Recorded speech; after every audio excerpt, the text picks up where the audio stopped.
April 1ஆம் தேதிக்குள்ளே நீங்கள் இதை பண்ணலை, அவ்வளோதான். உங்களால் யூபிஐ யூஸ் பண்ணவே முடியாது. நம்ம யூஸ் பண்ணுற யூபிஐ டிரான்சாக்ஷன் நம்பருக்கு பல பேர் ரீசார்ஜ் பண்ணாமல் அந்த நம்பரை அப்படியே விட்டுருவோங்க. இந்த மாதிரி ரீசார்ஜ் பண்ணாமல் விட்டோம் அப்படின்னா என்ன ஆகும் அப்படின்னா, நம்ம நம்பர் டீஆக்டிவேட் ஆகி அந்த நம்பர் வேறு யாருக்காவது போக வாய்ப்பு இருக்குது. இப்போ இதில் தான் என்ன ஒரு புது ரூல் கொண்டு வந்திருக்காங்க அப்படின்னா, உங்கள் நம்பர் ஆக்டிவேட்டில் இல்லாமல் டீஆக்டிவேட் ஆயிடுச்சு அப்படின்னா அந்த நம்பரை யூஸ் பண்ணி நீங்கள் யூபிஐ டிரான்சாக்ஷன் பண்ண முடியாது.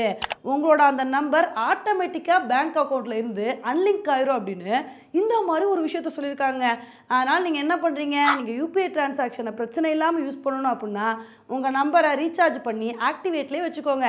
இல்லைன்னா கஷ்டமாக போயிடும். ஏன் இந்த மாதிரி புது ரூல் கொண்டு வராங்க அப்படின்னா, இப்போ நம்மளோட நம்பர் டீஆக்டிவேட் ஆயிடுச்சுன்னு வச்சுக்கோங்களேன், நம்ம இந்த நம்பரை யூஸ் பண்ணி 2 பேர் யூபிஐ டிரான்சாக்ஷன் யூஸ் பண்ணுவோம்.